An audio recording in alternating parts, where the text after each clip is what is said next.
சகோதரிகளே, மத்தியானம் சாப்பாடு பார்த்துடலாங்களா? நீங்கள் சாப்பிட்டீங்களா சகோதரிகளே? இங்கே பாருங்க, சாதம் வந்து பொலன்னு உதிரியான சாதம் பண்ணியிருக்கேன் பாருங்க. அடுத்து வந்து தொட்டுக்க இதுங்க. இப்போ தான் பிளாக்கொட்டை நல்ல சீசனுங்க. பிளாக்கொட்டை பாருங்க, ஒரு கறி மாதிரி தொக்கு பண்ணுங்க.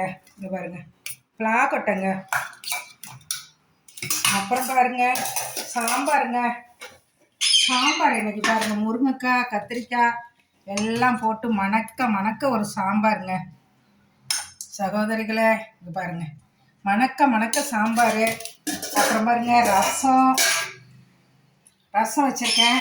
இங்கே பாருங்க சகோதரிகளே, இன்னைக்கு எனக்கு ரொம்ப பிடிச்ச ஒரு அவியல் பாருங்க எப்படி இருக்கு பாருங்க. எல்லா காயும் போட்டுக்கலாம் நம்ம. இந்த அவியல் செய்யும்போது எல்லா காயும் போட்டு செஞ்சு சாப்பிடும்போது அவ்வளோ நல்லா டேஸ்ட்டாக மணக்க இருக்கும்.